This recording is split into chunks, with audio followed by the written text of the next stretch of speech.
আজকে খুব tasty healthy লগে ইজিও খুব সহজেই হয়ে ওঠে। আমি আজকে দেখাবো এটা চিকেন ফ্রাইড রাইস, সাথে সামান্য সবজি দিয়েছি গাজর। এই চিকেনটাকে একদম ছোট ছোট পিস করে একটু লবণ দিয়ে আর গাজরটাও সাথে বয়েল করে রেখেছিলাম। বয়েল মানে ভালো করেই বয়েল করেছি। এই জিনিসটা পরে ঘি দিয়ে যখন ভাজা হয় তখন আবার শক্ত হয়ে যায়, যার জন্য এইভাবে একদম ছোট টুকরা করে নিয়ে সাথে গাজরের সাথে আর অন্য সবজি থাকলেও দিতে পারো। আমি গাজরটাই ভালো পেলাম, এই জন্য গাজরটাই দিয়ে দিয়েছি।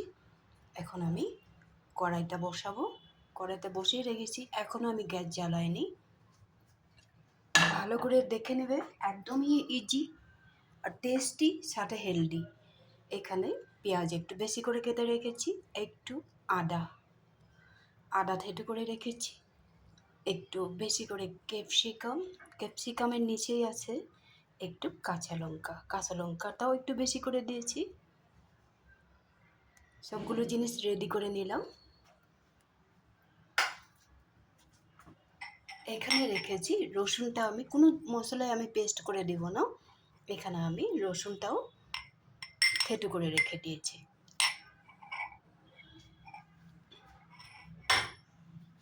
এখন আমি গ্যাসটা জ্বালিয়ে নেব।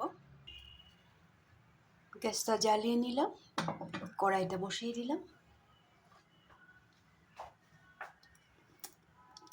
এখন এখানে একটু ঘি দিয়ে দেব, বাটার দিয়েও করা যায়, আমি একটু ঘি দিয়ে দিলাম।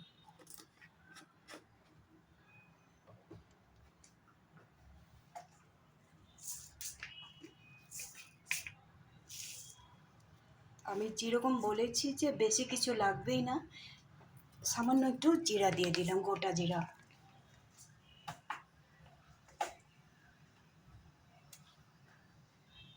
এখন এখানে পেঁয়াজটা অ্যাড করে দেব। পেঁয়াজটার সাথে সাথে আদাটাও দিয়ে দেব। আদাটা দিয়ে দিলাম, পেঁয়াজটাও দিয়ে দিলাম। ক্যাপসিকামটা আর কাঁচা লঙ্কাটা এখন দিব না, আদা আর পেঁয়াজটা দিয়ে দিলাম।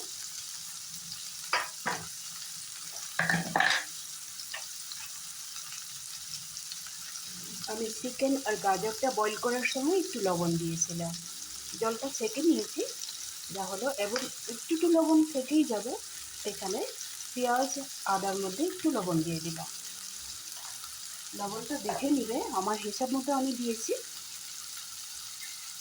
এখানে এটাকে ভালো করে ভেজে নেব। এখানে কিন্তু আমি হলদি পাউডার ব্যবহার করব না, এখানে সামান্য কাশ্মীরি লঙ্কার পাউডার দিয়ে দিব। কালারটা ভালো হবে, খুব বেশি দিবে না, একদম কালারটা যদি উগ্র হয়ে যায় দেখতে ভালো লাগবে না, একটু সাদা সাদা হয়ে থাকলে দেখতে ভালো লাগে।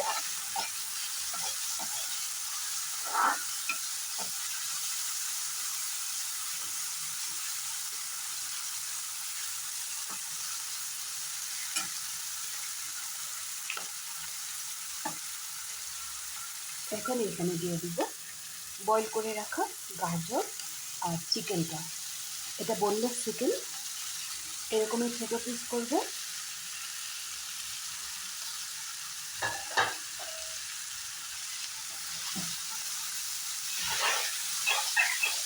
মাঝখানে একটু গ্যাপ করে নিলাম, গ্যাপ করে নিয়েছি। এই যে থেঁটো করে রেখেছিলাম রসুনটা এখানে অ্যাড করে দেবো।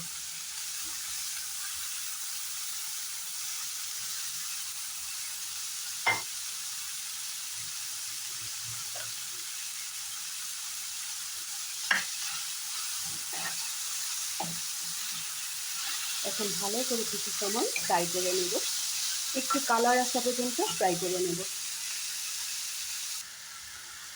এখন এখানে দিয়ে দিব কেটে রাখা ক্যাপসিকামটা আর কাঁচা লঙ্কাটা।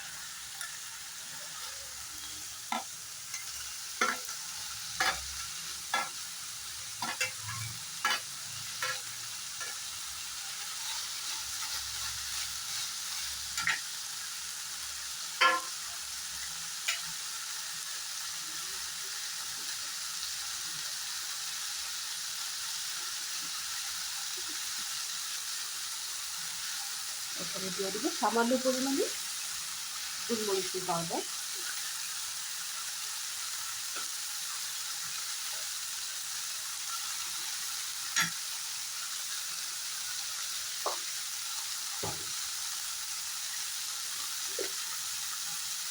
আর একটা জিনিসই এবার দিয়ে দেবো একটু এলাচের পাউডার,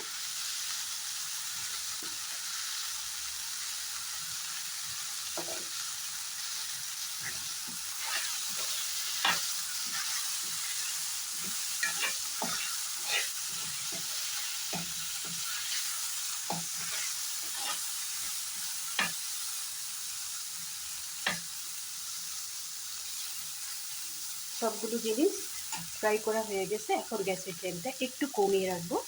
একদম দেখো আমি দেখিয়ে দিলাম, একটু কমিয়ে দিলাম।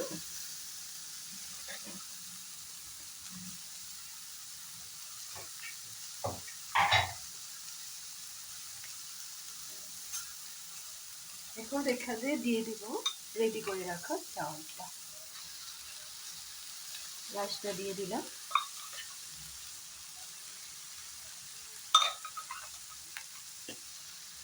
সবজি আর চিকেন যতটুকু থাকবে রাইসটা এত বেশি দিবে না, কমিয়ে দিবে, তাহলে টেস্ট হবে।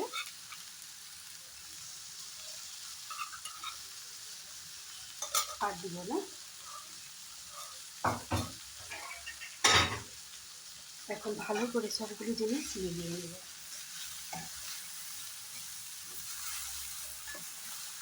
সাধারণত আমরা সবসময় বাড়িতে যে চালটা খাই ওইটাই ব্যবহার করেছি। এখানে কোনো বাসমতি দিয়েও রান্না করে যাবে, আর না তো এমনি সাধারণ আমরা চাউল খাই আর কি, ওইটাও ব্যবহার করা যাবে আর কি।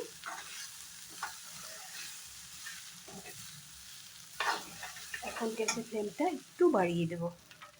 রাইসটা দেওয়া হয়ে গেছে তো, এখন খুব সুন্দর করে মিলিয়ে নেব সবগুলো জিনিস। আর কোনো মশলা ব্যবহার করবো না, আমি যাই ব্যবহার করছি তাই দেখিয়ে দিলাম। এখন খুব সুন্দর করে একটু সময় রান্না করে নেব। সবগুলো জিনিস খুব সুন্দর করে ফ্রাই করে নিলাম। এখন এখানে দিয়ে দেব একটু ধনে পাতা।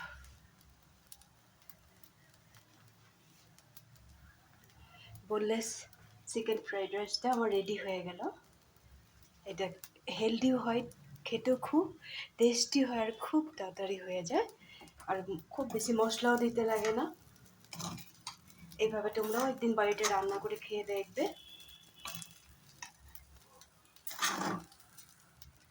এখন এখানে গ্যাসের ফ্লেমটা অফ করে দেব, অফ করে দিয়ে সামান্য পরিমাণে ঘি দিয়ে দেব।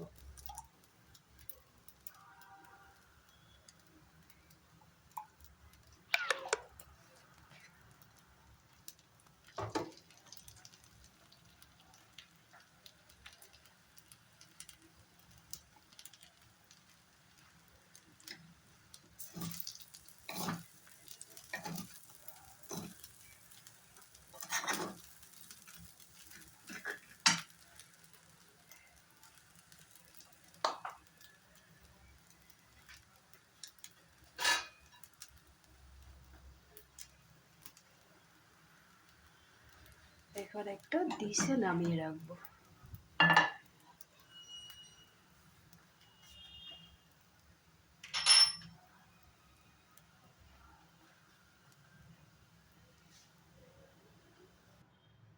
এভাবে একটা ডিশে নামিয়ে রেখে দিলাম।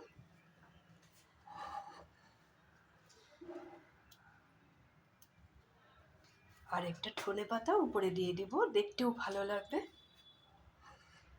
এভাবে তোমরাও বাড়িতে বোনলেস চিকেন ফ্রাইড রাইস এইভাবে বাড়িতে যা চাল থাকে ওই চাল দিয়ে রান্না করে খেয়ে দেখবে, খুব বেশি টেস্টি হয়। আবারও বললাম হেলদিও হয়। সবজি এখানে এসেও দিতে পারো, ক্যাবেজও দিতে পারো, আর যদি ফুলকপি থাকে বাড়িতে এটাও দিতে পারো, বিনস দিতে পারো। আমি শুধু গাজরই দিয়েছি, আর চিকেনটা বয়েল করে দিয়েছি, আর চিকেনটা একদমই ছোটো পিস করবে। একদিন বাড়িতে বানিয়ে খেয়ে দেখবে, খুব বেশি বাচ্চারা তো খুবই ভালো পাবে। বড়োদেরও খেতে খুবই ভালো লাগে। আমি রান্না করছি বলে তোমাদের সাথে এটা শেয়ার করলাম আর কি। তোমরাও কমেন্ট করে বলবে, বানিয়ে খাবে, তারপরে কমেন্ট করবে। ভালো থাকবে, সুস্থ থাকবে, সবসময় আমার পাশে থাকার চেষ্টা করবে। তাহলে আজকের জন্য রাখি।